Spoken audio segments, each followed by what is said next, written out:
Welcome learner in our science class for 5th standard.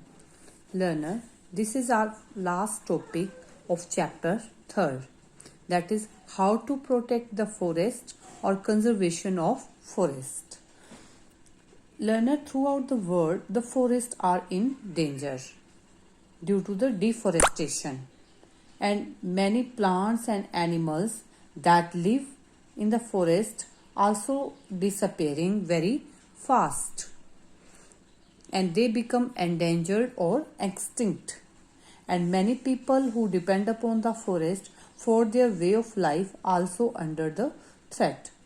Learner, you know that only the 20% of the world's ancient forests are left, and after 2 seconds a forest of the football size disappear from the earth.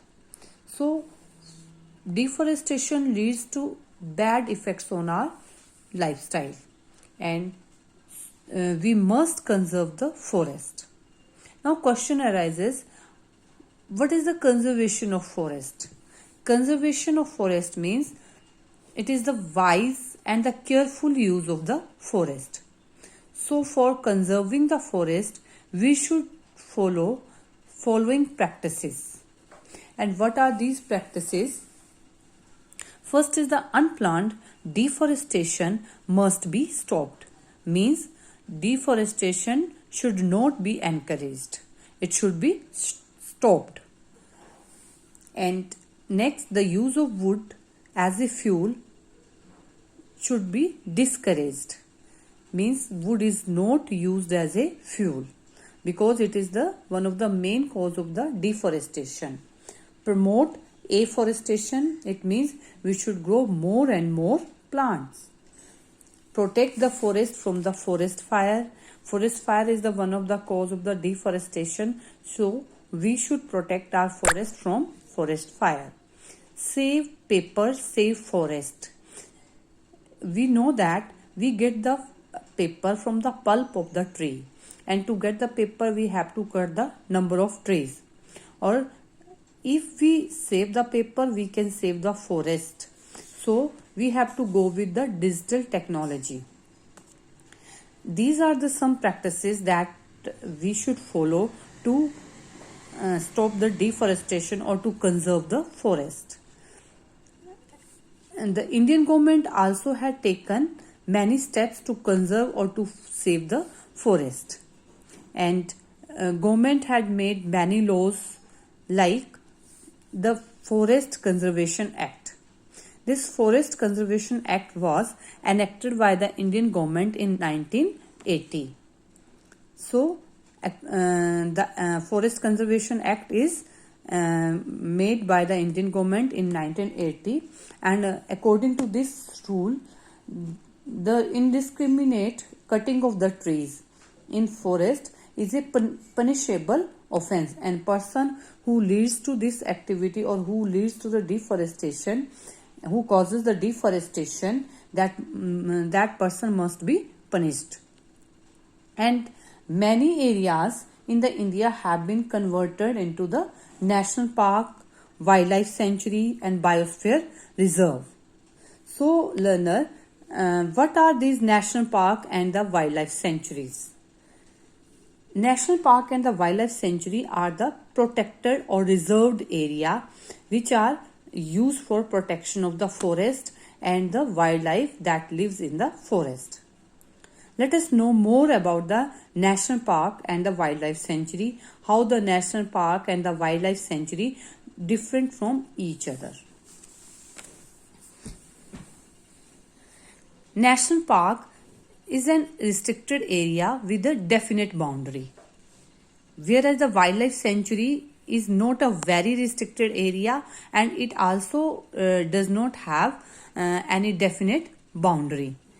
And when we entered in the national park, we have to take the permission or the ticket from the forest department, but in a wildlife sanctuary the ticket and permission are not required to visit in a wildlife sanctuary.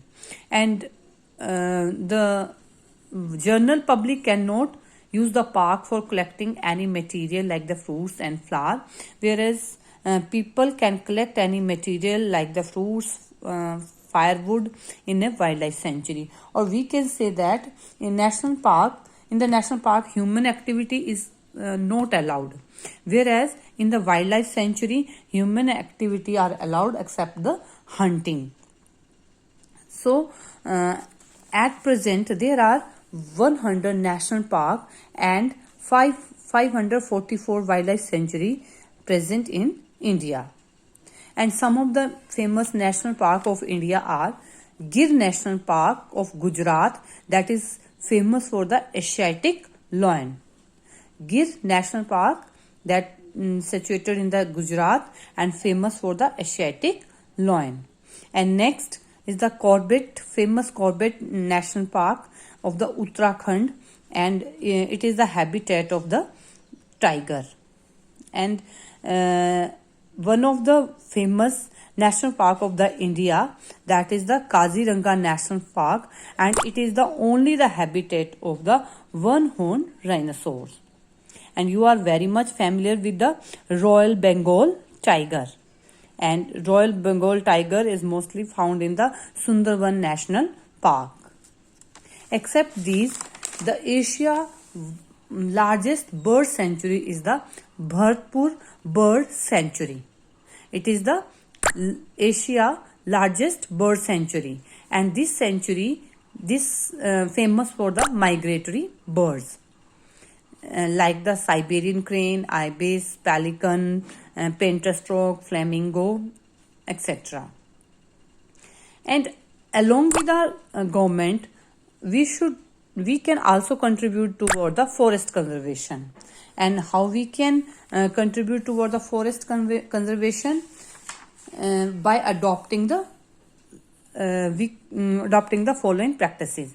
First is by minimizing the use of the wood and the wood product. It means we should not use that product which are made from the wood. And by not using the product that promote the deforestation, like the product that we obtain from the forest, their use should be minimized. And the animals which live in the forest also killed for their products that we obtain from the wild animals. We also do not use this product.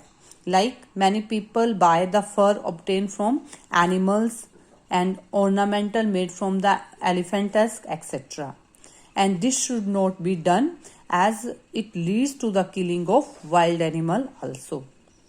And we should celebrate the growing of plant as a festival. Like every year in the first week of the July, Van Mahotsav, that is a program launched by the Indian government to increase the number of trees in the country, is celebrated by many schools. And in this way they contribute toward the making the earth green. And beside this, a number of organizations also spreading the awareness about the importance of the forest and the trees through the printed media as well as the electronic media. Learner, we know that the forests are the earth air purifier, or we can call them the earth lungs, because they absorb the harmful carbon dioxide gas and release the fresh oxygen in the atmosphere. In this way, they clean our air. That's why they are known as the earth's lungs. Learner, we get so many things from the forest, or we can say that forest provides so lot of things to us, and they take the long time to grow. And have you ever thought what they teach us? They teach us the value of the patience. They have a lot of patience. They provide so many things, but they never complain to us. We can learn the value of the patience from the forest. In the difficult time like this period of the disease COVID-19, we also have a patience and face this difficult time. So we can learn the value of the patience from the forest. And that was all for today. Thank you.